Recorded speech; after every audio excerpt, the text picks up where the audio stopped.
Okay, I guess that means we're going to get started. Before I get started, I've got a disclaimer here. The reason for it is fairly straightforward. Have you seen, hopefully with the title, we're going to be talking about the roadmap today. So everything you will see today may or may not end up in the product. So that's something I want to make clear. So please don't make any purchasing decisions based on what you're about to see. Now, for those who haven't met yet, my name is Duncan. I'm a Chief Technologist or Distinguished Engineering Architect for Broadcom, and I'm part of the VCF business unit. Over the last 15, 16 years, my primary focus has been storage and availability and anything surrounding that. And as you can imagine, most of that means vSAN for us at this point in time. Now, today I'm not just going to be talking about vSAN, but I'm also going to be talking about some of the new capabilities that we'll be introducing on top of the platform. And some of those will, for instance, require VCF. Some of those may require VCF automation. But when that's the case, I will clearly point that out. Now, the agenda is pretty straightforward. I'm going to start off with a vision slide so you get an idea in terms of where we're heading towards. Then I'm going to talk about the announcement that we did at Explore in the US, VCF native S3 object storage. And I call it VCF native S3 object storage for a reason instead of vSAN native object storage. Then I'll be talking about some of the futures that we're planning for vSAN data protection, live recovery, and some of the ransomware capabilities that we're planning, and then we'll end up with a special project that we are now considering and working on. Now let's get started. Hopefully over the last day, and I'm guessing most of you have been here as well, it's been pretty clear what we're working towards from a VCF perspective. Of course, the idea for the majority view is to provide the capability to build a private cloud. Just as you have the same experience you would have with AWS or Microsoft, etc., within a public cloud environment, the idea here is that we'll build something for you, or we're building something for you that will provide all of those capabilities on-prem.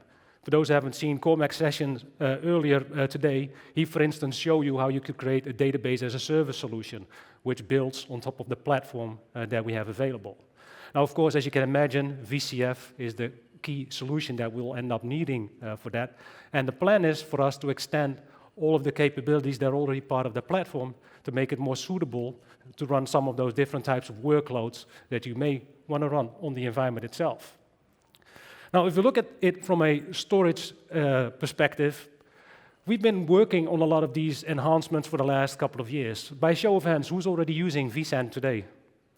That's almost every single person. And I had a session yesterday, I asked the same question, and the result was more or less similar. About 95% of the audience is already doing something with vSAN. And typically, there's also traditional storage sitting next to it. So a lot of the capabilities that we're also introducing into the platform, of course, depending on what it is, will also be available for a traditional storage system. But I will call it out when that's not the case. For instance, the database as a service solution that Cormac spoke about will also work with vSAN, but also with VMFS or NFS. Now, as you can imagine, from a vSAN perspective, we've been working on various different types of deployment models. Now, I've asked the same question yesterday, and I'm guessing I'm going to get the same result today. For those who've actually deployed vSAN, is anyone using vSAN in a storage-only cluster fashion? Well, that's what I figured, no one just yet. And there's a good reason for it, because it's a pretty new model. So most of you have deployed vSAN as an HCI solution, which basically means that you have local flash devices that you consume as a shared data store. With the storage-only solution, you basically create a SAN solution from the vSAN technology. So it's very similar to a traditional storage system, but you just operate it in a different way through vCenter. And it looks the exact same as a normal vSAN deployment. The only difference is that that cluster will not be running any virtual machines. Now, on top of that, as you've probably noticed over the last couple of years, we've also introduced a whole bunch of additional data services on top of the vSAN platform itself. We started out with iSCSI, we expanded that to file services with SMB and NFS, and now we're also planning on introducing object storage on top of the same platform. On top of that, of course, we also needed to make sure that the platform was also capable of running all of the different types of workloads, not just regular virtual machines. We expanded the platform with the CSI driver so you can run your cloud-native apps on top of the platform. We have a database as a service solution, and then also you can protect all of those workloads through our cyber recovery solution, or VLR, VMware Live Recovery. And then last but not least, as you probably have noticed over the last couple of months, I probably should say, there's been a big focus on making sure that we also provide some kind of multi-tenancy capability into the platform.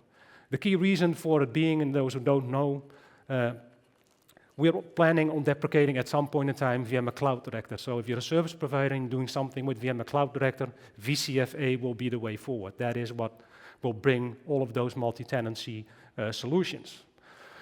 Now, we've been delivering a lot of these capabilities over the last couple of years, and I think probably one of the biggest shifts from a storage perspective was when we introduced vSAN ESA. We had to introduce vSAN ESA because the architecture that we already had in place, vSAN OSA, the original storage architecture, was more or less not efficient enough to work with the latest equipment. Right? If you look at data centers today, and you compare those to data centers in 2008, when we first designed vSAN itself, they don't look anything alike anymore. Right? Instead of having 8 cores, you now probably have 32 cores or more per CPU. Instead of having 128 gigs worth of memory, you typically now see multiple terabytes worth of memory within the same host. And then, of course, from a networking perspective, we've seen it going from 1 gig to 10 gig to 25, 50, 100. So a lot of additional resources, as a result, have been available for us to consume, and that's why we created this whole new solution, which is vSAN ESA, the Express Storage Architecture. Now, the big difference, for those who don't know, between ESA and OSA is the fact that with ESA, you use a single, not a single device, but the same type of device across the board. So instead of having a caching layer and a capacity layer, this platform just works with a single layer, all NVMe TLC-based flash, which is then consumed, of course, by your virtual machines. The big benefit of that platform and all of the changes that we made, I think, typically shines through when it comes to performance. If you look at the performance of vSAN ESA and you compare it to OSA, it's about 3 times faster when you use the exact same equipment. Now, if you would pick the right equipment in terms of TLC devices, the CPUs, the amount of memory, it can probably push 10 times more the I/O than OSA would ever be capable of doing. The reason for it is also pretty straightforward. From an architectural perspective, with vSAN OSA, we actually limited the amount of CPU capacity, for instance, that it could consume. A lot of the processors were only single-threaded. With vSAN ESA, what you will see is that it can consume way more resources than vSAN OSA can, simply because a lot of these processors are now multi-threaded. Now, that also means from a sizing perspective, of course, you as a customer need to take that into consideration as well. Now, talking about sizing, there are a couple of things that we've also introduced into the platform over the last 6 months, which will help you with optimizing for cost. And one of those capabilities is deduplication. With vSAN ESA as it stands right now, for those who already adopted vSAN ESA, there is no deduplication part of the platform. vSAN OSA does have deduplication, but for OSA, that's based on a per disk group level. So we do the deduplication on a per disk group level for vSAN OSA. For vSAN ESA, what we've done is we completely re-architectured deduplication, and it's now a cluster-wide process. So that means that if you have a 64-node cluster and it has hundreds of different devices, we'll dedupe all the data across all of those devices. So as a result, what you will see typically is that it's way more efficient than it has ever been. So from a cost perspective, not just from a performance perspective, but also from a cost perspective, you will not be able to compare those 2 platforms. Now, what does that actually look like? So, because every single time we get a new feature from engineering, they always make a lot of promises, and they will tell us, well, if you create 20 virtual machines and they're all the same, the deduplication ratio should be 19 or 18x. But I never trust those guys, so of course I tested it out. So what I've done in this particular case is I created the vSAN ESA cluster, I created a single virtual machine, added a whole bunch of data to that virtual machine, and then cloned it 20 times, or 19 times in this particular scenario. I enabled vSAN global deduplication, and this particular case is not even part of the UI yet, so I'll show you in the CLI that it has been enabled. As you can see, it says true, And then you see a whole bunch of these objects, and this is where the actual data is going to be stored as soon as data becomes or gets deduplicated. All of those different objects, by the way, in the UI itself, are just represented as a single object. So in the UI, it shows a dedupe store. So this is how you know it has been enabled. After you wait a certain amount of time, hopefully the data will be deduplicated. And as you can see in this particular scenario, it shows 19.99x. This is actually what happened after a couple of hours. And this is something I also want to stress. This is a post-process mechanism. And it will only kick in as soon as the cluster is more or less idle. So if you have a very active cluster, we are not going to interfere with the virtual machines. We're not going to interfere with the containers or anything else which is causing that I/O. We're going to back off and then ensure that the virtual machines can do whatever they want to do, and then when this cluster is idle again, we'll start deduplicating. So in my particular example, this took about 3 to 4 hours to see this ratio. And that was then, of course, the result. You can imagine in a regular environment, it may take a night, or depending on, when the environment is not as busy as you would expect it to be. So that's global deduplication. Now, I'm showing this example, of course, for a reason, because it shows how efficient it is. I can guarantee you it's very unlikely that any one of you will ever get this result. So I also want to point this out, because I don't want to come back here next year and then hear from someone, yeah, you promised 19.99x. That's not going to happen. It's probably going to be 3, 4, 5x, depending on what kind of data you're storing. So I just want to make that clear. But if you compare it to, for instance, vSAN OSA, with vSAN OSA you would get 1.5x. So that makes a pretty significant difference. Now, as I mentioned, there are a whole bunch of capabilities that we are working towards, that we're building. And what I want to do next is actually go over some of those capabilities and also show you what they look like. In some cases, I have a demo because the builds are already available. In some cases, I'm just going to show you screenshots, simply because these capabilities that I'm going to talk about are being built as we speak by the engineering teams. So in some cases, it may take a year or maybe even 2 years before you will see these released. Now, we spoke about the vision earlier on, and I think this is one of those things, or this is one of those slides where it immediately shows what we're planning on doing and what we're trying to expand. It shows the version numbers. Of course, there's no guarantees that these capabilities will be introduced with those certain versions itself that is mentioned, but that's what we're targeting towards. Now, if you look at these capabilities, I think there are 2 here that stand out. One is which is already available, which is vSAN file services, and it says 9.2, but it has everything to do with the fact that we're going to re-architect vSAN file services, and I'm not going to go into a lot of specifics today, but it's going to be similar to the way we're going to be implementing the object storage service. The reason for it is fairly straightforward. Although the adoption for vSAN file services is pretty decent, what we've noticed with a lot of customers is that they're kind of challenged in the way that they consume it, and they've been asking for some type of multi-tenancy solution or self-service solution where their customers can actually consume it through the way they want to consume it. So we're going to enable that through VCF automation.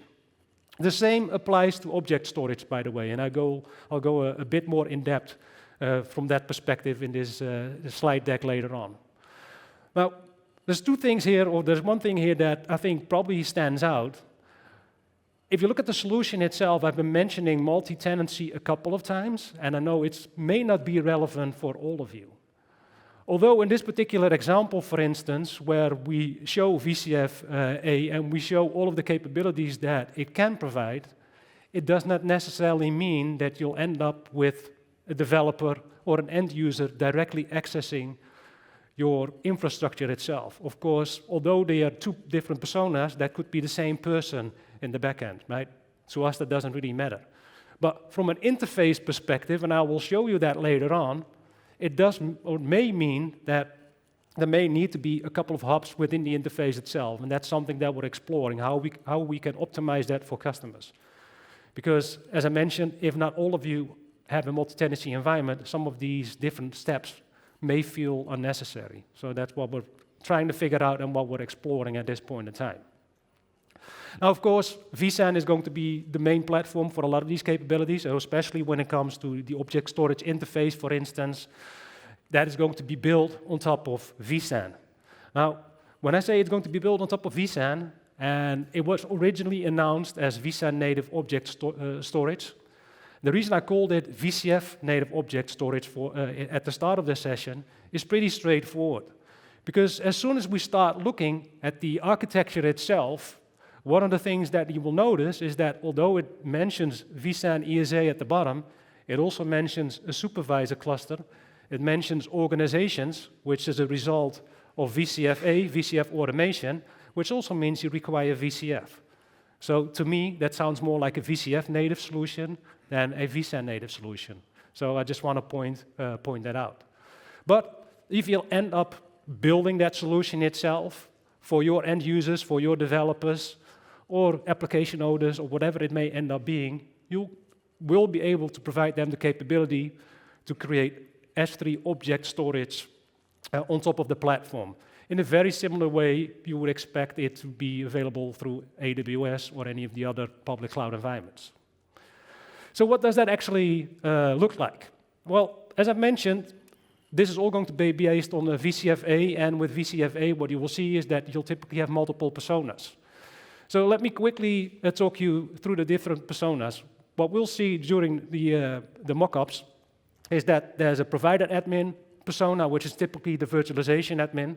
Then there's a tenant admin, which could be your application owner, and then, of course, that could be a developer who writes directly against the object store itself as well. And each of these steps will be represented in the UI as well, so I'll call that out. Now, if you look at the environment itself, as I mentioned, it's all going to be based on VCFA. So what we're here seeing is the VCFA interface. So what we're going to be doing, or at least what the provider admin is going to be doing, is going to create an object storage interface. There's a couple of different steps that we need to go through. First of all, what we'll need to do is we'll need to create object storage itself, so the service itself that will run on top of vSAN. As soon as we do this, what will happen on the back end is that it will create multiple objects, and those objects will be formatted with what we call VDFS, which is our distributed file system, which is the same file system that's being used for vSAN file services. So that is what we use at the back end.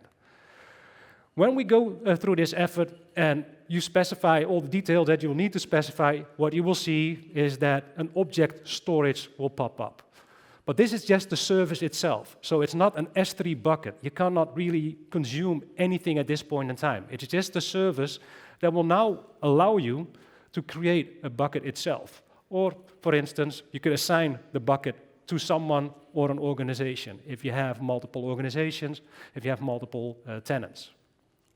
So that is what's going to happen next. So we created that service. After the provider admin has created the service, he or she will now need to assign that particular service to a tenant. Now, when we take that step, it is actually pretty straightforward. Very similar to what we've seen in some of Cormac's demos. You get a list of all of the different organizations or tenants that are part of your environment, and you can simply assign them access to object storage itself. After we've provided that organization access, now the tenant admin gets access to object storage. So they now all of a sudden see an object storage service popping up in VCF automation. As soon as that pops up, the next thing that they can now do is they can provide access to their developers, to their end users, etc. Because this will allow those end users, as soon as they get access, to actually create an S3 object store. So this is the bucket where they typically will write the objects to, or whatever kind of data they would like to store. So after that has been created and we create the bucket itself, the next thing, of course, that you can then start doing is you can start writing objects. This would typically be a developer, but this could also be, for instance, a backup solution which writes the data to an S3 interface. So pretty straightforward. And on top of that, of course, from a monitoring perspective, we'll also provide all of the information that you will need, not just from a tenant admin perspective. So if you're a tenant administrator and you want to know more about what your end users are doing, you'll be able to see that in the interface, which buckets have been created, how much capacity is being consumed, etc. But all of that information or a similar type of information will also be available for the provider admin. So end-to-end orchestration layer for not only creating the service, creating the bucket, and then consuming the bucket, but also end-to-end monitoring across the whole platform for both the provider admin as well as the tenant admin, or it could be the same person, of course, if you are the one person that is managing that end-to-end. Now, as I've mentioned, there are a couple of other things that we've been working on over the last couple of years, and one of those things is data protection. We've seen it, or we heard Paul Turner talking about it in the keynote, and it's been a hot topic over the last couple of years. And I guess it is for obvious reasons, because unfortunately, we've seen a lot of ransomware attacks happening over the last 4 to 5 years probably, and we've seen some very unfortunate situations where businesses actually had to close down as a result. Now, within vSAN itself, we've had a lot of capabilities already a part of the platform. So for those who've already adopted vSAN, most likely vSAN OSA, you may have used vSphere replication, for instance, in the past to replicate virtual machines. You've maybe created a snapshot here and there. But with vSAN ESA, we've actually introduced new snapshotting capabilities. And these new snapshotting capabilities, which are part of the platform, and are included into the licensing itself as well, allow you to create up to 200 snapshots deep for any given virtual machine, right?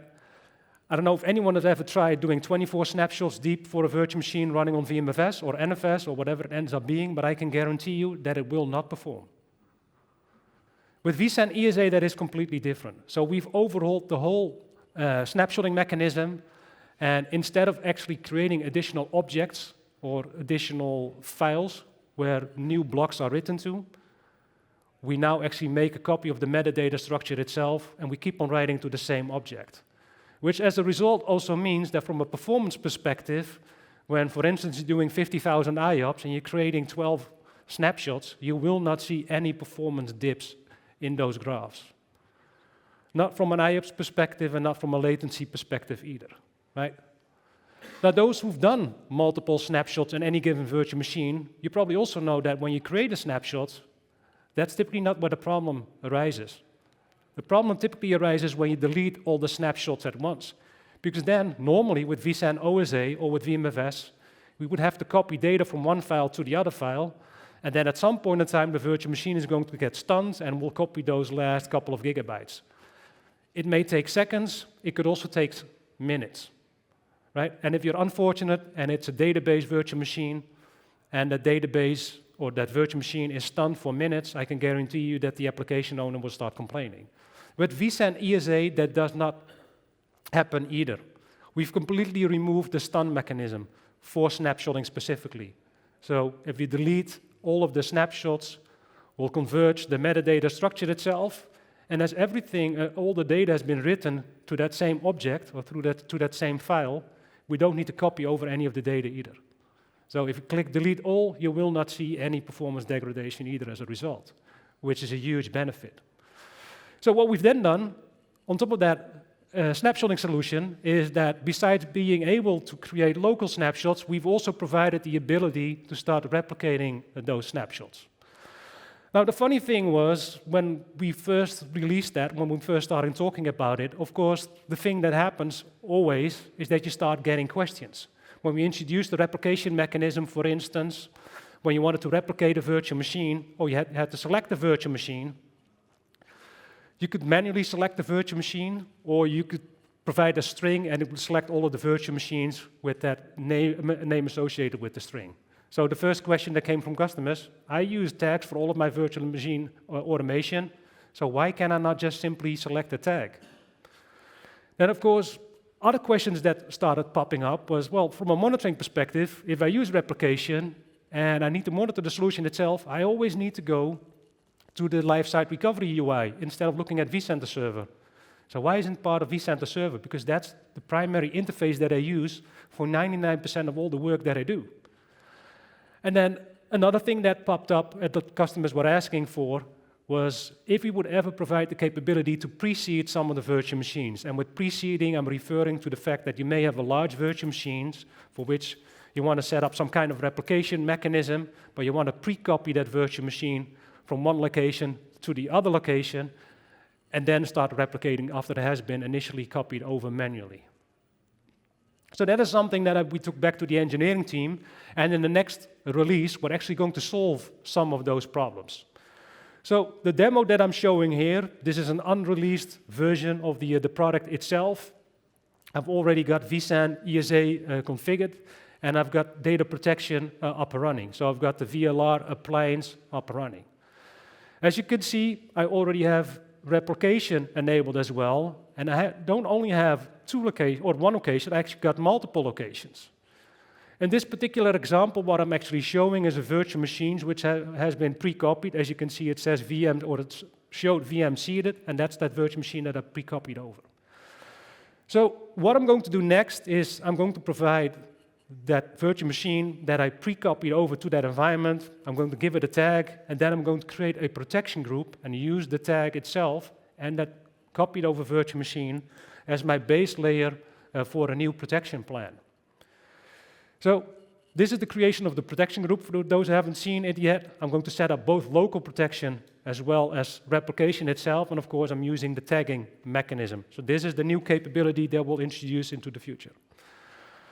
The tag is going to be vSAN the DP, and as you can see, it automatically shows all of the VMs associated with that tag. If you add a new virtual machine with that same tag, it's automatically going to be added to the same protection group, and it will inherit the full policy that I'm specifying here. So both the local protection as well as the replication mechanism that I'm now defining. There's one virtual machine that I pre-copied over, so I will need to specify that I want to use that pre-copy of that virtual machine. So as soon as I enable this, what it will do is it will scan the data store in the remote location and look for those files associated with that virtual machine. For the replication mechanism itself, I'm going to specify what that will actually look like. So as you can see, we actually have a completely different snapshotting or replication policy than I would have for locally.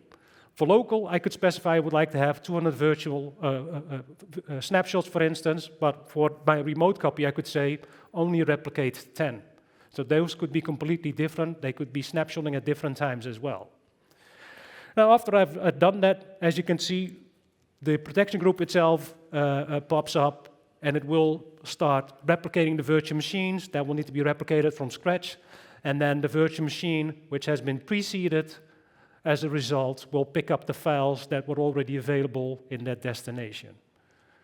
So that is the capability that we're introducing in one of the upcoming versions. Hopefully it's going to be the next version, but we're not, or at least I'm not entirely sure on that, but we probably will figure that out pretty soon. There are a couple of other things that customers have been asking for that we will also introduce into the platform. Because initially when we introduced this solution, you could only have a one-to-one pair. So you could pair London to Manchester, for instance. But if you would have 5 sites, you couldn't pair those 5 sites to that single DR location. So that is also something that we're solving in the next version. So that capability would also be introduced. So you could have a many-to-one pairing. If you have many different sites, they need to be replicated to a single location. On top of that, as I've mentioned, customers were asking for a monitoring interface within vCenter itself. That is also going to be part of the platform. So you will see all of the capabilities that were part of VLR also slowly being introduced, not only in vCenter server, but also, of course, in VCF operations. So all of those capabilities will also be part of that platform. So if you're already using VCF operations, you will also start seeing all the information around protection groups, replication mechanisms, whether it's actually meeting or not meeting the timelines that you've specified, right? All of that information is going to be part of the interface itself. Now, as you can imagine, when we provide these capabilities from a replication mechanism, there is of course more that we can do with the platform itself. Not just disaster recovery, but potentially also cyber recovery. And we just had a whole presentation about cyber recovery itself, and hopefully some of you actually sat into those presentations. And hopefully it's also clear for the majority of you what the danger is that is out there. Every once in a while we see these big news articles popping up, and everyone always thinks it's not going to happen to me. But I can guarantee you it is already happening at this point in time. The question is, do you know it or not? Have you realized that someone is trying to breach your environment? And unfortunately, we still see this happening on a day-to-day basis.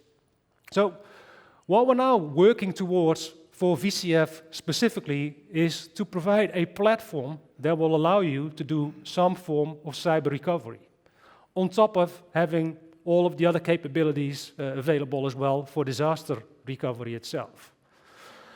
Now, there is one thing I do want to point out when it comes to this, because I've had many conversations at Explore in Las Vegas, and I had some conversations yesterday as well when we started talking to customers about ransomware recovery. And the typical answer that we always get is, well, I've got a solution for that, and it's a backup. And whether that's Cohesity or Rubrik or Commvault, it doesn't really matter, but somehow they feel that that is good enough. But I can guarantee you it is not good enough, because the disaster that actually occurs in this particular case is not the same, right? In the case of a ransomware breach, or if you need to do some kind of recovery from a ransomware perspective, you also need to have additional tools available, which are typically not part of a backup solution. And if you have them available, so if you have an EDR solution, next-gen antivirus solution, and you're capable of scanning data, you still need to be able to actually bring up that data in some shape or form in a protected environment. And that is typically the capability that is still missing for a lot of customers. Now, when we talk about clean rooms or isolated recovery environments, a lot of different discussions always start happening. And the reason for it is pretty straightforward. In my opinion, I don't personally like the name clean room. It's something from a marketing perspective they've been telling us to use. But personally, I don't like to use the word clean room for very obvious reasons, because it actually points to the fact, and you can see it in this example as well, that you are expected to have multiple isolated rooms, which from a cost perspective, in a lot of cases, most of you will be prohibitive in terms of adopting. Now, some of the larger financial institutions, I can guarantee you they are building separate data centers for this. But in most cases, that's probably something the majority of you cannot afford. So that's why, from a product perspective, what we're actually doing from a design point of view is we're actually taking all of these different scenarios into consideration. So whether you actually have the ability to create multiple dedicated physical rooms, or maybe you would like to have a DR room, which can also be used for ransomware recovery. And in some cases, what we're actually seeing customers doing or considering is have the capability to actually build a clean cluster within their production environment. That is also something that we're aiming towards. So what does that actually mean, and what does that actually require? Because if you look at the platform itself, and Paul spoke about some of the licensing changes and introductions that we've done, it does require additional different layers, and there is an expectation in terms of what should be available within that platform itself. Of course, first of all, VCF is going to be the solution that we expect to be in place for this. And there's a key reason for it, because besides the hypervisor and besides vSAN, there are other capabilities that you will also need to start building this isolated environment. Something like, for instance, VPC technology is required to build a fully isolated, dedicated network to recover your data into, so that you can inspect that data. Of course, there's an orchestration layer that is also required, which is referred to here as the VLR orchestration layer itself. And then there's going to be some kind of integration with an EDR solution like CrowdStrike or any of the other solutions out there. Now, the one thing I do want to point out, because it's maybe a question that comes up or maybe it doesn't come up, but one of the things which I think may be a challenge is the fact that from an EDR perspective, there typically is a connection to the cloud requirement. Now, I don't know if anyone has ever read any of the policies or some of the processes out there. What you should do first when you hit a ransomware attack, the very first step is typically disconnect everything from the network. So full disconnection. So I just want to point that out. So for the EDR solution, in most cases, you will need to have a connection externally. Now, if you look at it from our perspective, we've added one connection on top of that, and I've already asked the team to ensure that in the future we don't require that, so that is something that we are working towards, but the VLR orchestration layer itself today also still requires a cloud connection. But that is something that we're planning on changing. Now, what does that actually look like? Well, we've seen the demo that I heard earlier on, where I actually showed you the creation of the snapshots, and it's actually going to look very similar.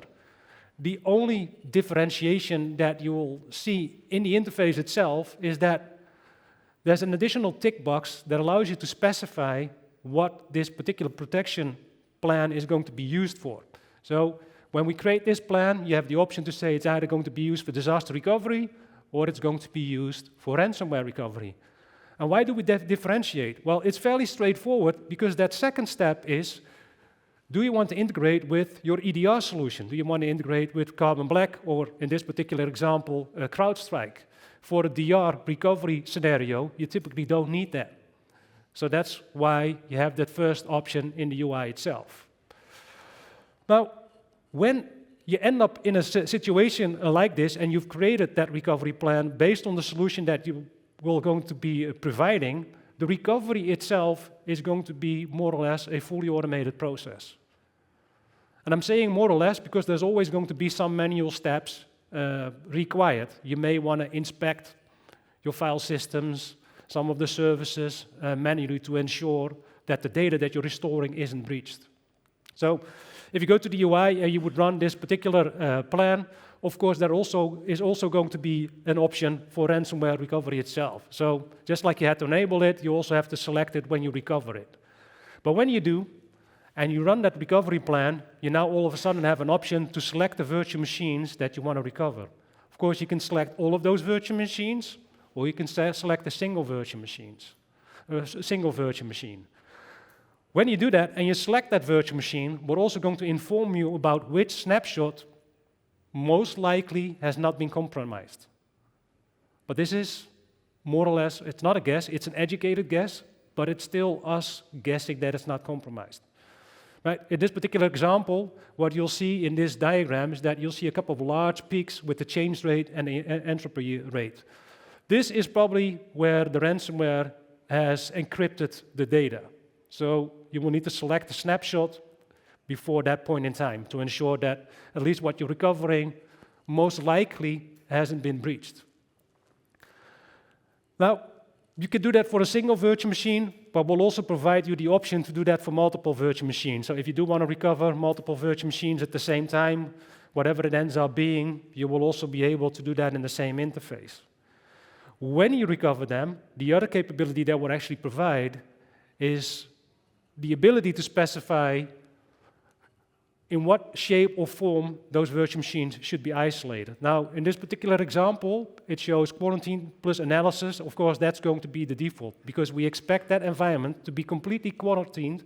And the first step typically that you will want to do is a fully automated analysis through CrowdStrike or Carbon Black. And then, of course, there's a manual step probably required after that as well. When you've done that, and it does come back as clean, we'll also provide the option to badge, and I've already asked the engineering team to rename that because I think badge is a weird terminology, so this is probably going to be changed to tag. But we'll be able to provide the capability to tag that snapshot as clean, right? Which will make it a lot easier in the future to roll back to a certain point in time. After you've specified that it's clean, you can now take the steps to recover the data itself. And then if you would like to, after the data has been recovered, of course, you can also fail back the application to the original data center, right? That's probably also a good thing to point out, because what a lot of people tend to forget when it comes to these types of solutions, when you create a clean room or a clean cluster, that cluster is going to be used for recovery purposes, for analysis. The next step typically then is that you will need to build or rebuild your environment, ensure that that environment is also in some shape or form isolated from the part of the environment that may or may still not be breached, and then you recover the data that was recovered in this environment back to the initial environment. So there's many different steps involved, right? Although from a UI perspective, it sounds fairly straightforward. This is not the same as a disaster recovery exercise. With a disaster recovery exercise, you walk over to the interface, you hit that button, and all of the virtual machines will fail over in a fully automated fashion. In this particular scenario, there are many different steps that are going to be manual, and there's many different additional things that will need to happen on top of that. You may need to rebuild a full data center depending on what has been breached and what has not been breached. So that is something to be aware of. Now, in my opinion, if I look at what we've been building, I think it's a pretty powerful platform. But as you can imagine, when it's just for virtual machines, it may not be as useful for all of you. So we're also planning on expanding those capabilities, not just to containers, but also to all of the VCF management components. And I think this is probably the biggest gap that we can have. And I can see Cormac smirking because he's looked into that for ages, and he's worked on that for ages, trying to figure out how we can back up all of the different components that are part of VCF. And this is something that the product management team and the engineering team has promised us they are planning on solving in the near future. And I say near future, probably should say near future, because that may take a couple of years, because we all know how complex these different types of things can be. Now, besides doing virtual machines, so block storage, we will also be enabling this capability for file services and for object services, because those, in my opinion, you should also be able to protect. Whether it's a virtual machine, a container, a file share, or a bucket, the mechanism should be exactly the same. And then last but not least, of course, we're also planning on providing a multi-tenancy and a self-service interface. So if you do have consumers in some shape or form that want to be able to specify that they want to protect those virtual machines for ransomware, for instance, they should be able to do so, or maybe even for DR, and you can charge them for it afterwards. And then the last thing, and I think this is probably the most interesting thing I'm about to discuss, and some of you probably like, vSAN on Fibre Channel, what the heck is that about? Well, that is the question I asked as well. And by show of hands, who's still using Fibre Channel-based storage? Yeah, this is typically what we see when we have discussions with most customers. And who of you is actually a storage administrator? A couple. And who of you actually loves Fibre Channel? There we go. There's always a couple of folks in the room. And that's exactly why we are considering this, because what we've been hearing from some of our customers, they've heavily invested into Fibre Channel over the last decade, maybe even more, right? So they have this big networking infrastructure based on Fibre Channel that they've deployed over the last 5, 6, 8, 10 years, whatever it ends up being. And now, if they want to do something with vSAN, all of a sudden we tell them, well, you require Ethernet, so you need to have new switches. And you can rip out and replace basically everything that's based on Fibre Channel. And as you can imagine, as a result, the cost associated with that is, or the sunk cost, I should rather say, is significant. So we've had some customers that were very specific or explicit, and they said, we are never going to adopt vSAN unless it runs on top of Fibre Channel. So we had a very smart engineer, and he said, well, that shouldn't be too big of a problem. I wrote this protocol for Ethernet, but shouldn't be rocket science to actually rewrite the same protocol and run it over Fibre Channel. And that's exactly what he's doing today. So what he's planning for today is to enable vSAN RDT, our a protocol to run on top of Fibre Channel itself, which also means that from an infrastructural perspective or architectural standpoint, you will be able to use HBAs instead of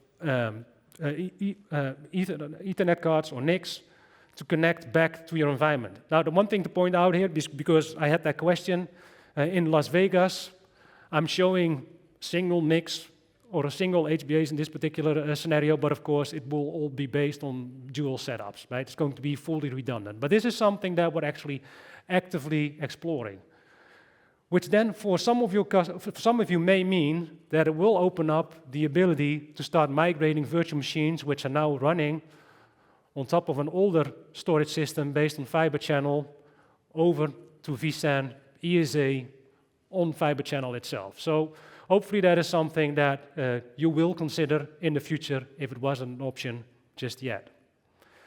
And with that, we've reached the end of my session. Hopefully in the past 45 minutes, I've been able to explain what it is, what we're working towards, not just from a storage perspective, but also from a data services perspective, and probably last but not least, also from a ransomware recovery point. I hope it was useful, and I'm hoping you had a great event, and maybe I'll be back next year and we'll see you again, and hopefully at that point in time, you've already adopted a ransomware recovery solution. Thanks.